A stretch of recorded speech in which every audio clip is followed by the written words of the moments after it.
Pakistan bar council کے ممبر advocate Munir Ahmad Khan Kakar کا کہنا ہے کہ بلوچستان کے مسائل کے حوالے سے آل وکلا نمائندہ کانفرنس کا انعقاد خوش آئند ہے۔ منظور نظر لوگوں کو ججز بنانے سمیت بلوچستان کے تمام مسائل پر کھلی کچہری لگے گی۔ مشترکہ طور پر وکلا عوام کے حق سمیت قانون و آئین کی بالادستی کے لیے فیصلے کیے جائیں گے۔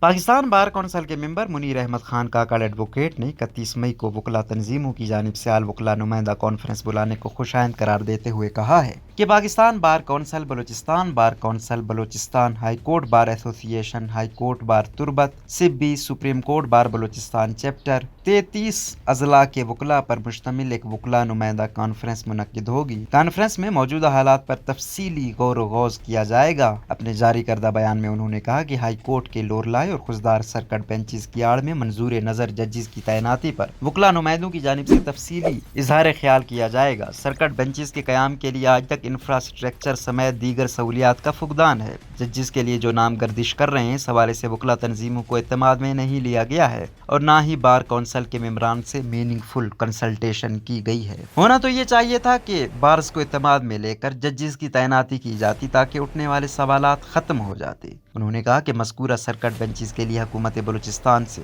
سب آرڈینیٹ سٹاف کی منظوری اب تک نہیں لی جا سکی ہے۔ بینچز کے لیے اراضی، بلڈنگ کے قیام کے لیے فنڈز نہیں ہیں تو پھر صرف ججز کی تعیناتی سے لگتا ہے کہ ججز کے لیے منظور نظر افراد کو منتخب کیا جا رہا ہے اور ان کے لیے فنڈز بھی ہیں۔ ان کا مزید کہنا تھا کہ موجودہ صورتحال میں آل وکلا نمائندہ کانفرنس سے وکلا برادری کو درپیش مشکلات و مسائل کے ساتھ ساتھ ججز کی تعیناتی و دیگر امور پر مثبت اثرات مرتب ہوں گے۔ تمام وکلا کے نمائندے تمام تر عوامل پر روشنی ڈالیں گے۔ انصاف فراہم کرنے والے ادارے میں اگر میرٹ کو پس پش ڈال دیا جائے تو پھر عوام کی امیدیں دم توڑ جائیں گی۔ اس لیے تمام وکلا آئندہ کا لائحہ عمل طے کریں گے اور مشترکہ طور پر سب کو اعتماد میں لے کر مشترکہ فیصلے کیے جائیں گے۔ عوام کو یقین دلاتے ہیں کہ یہ فیصلے نہ صرف میرٹ پر ہوں گے بلکہ زمینی حقائق کی روشنی میں اس سرزمین پر بسنے والے ہر شخص کے حقوق کی پاسداری کو ملحوظ خاطر بھی رکھا جائے گا۔ روزنامہ قدرت کی ویڈیو دیکھنے کے لیے ابھی یوٹیوب چینل پر سبسکرائب کریں اور بیل آئیکن پر بھی کلک کریں۔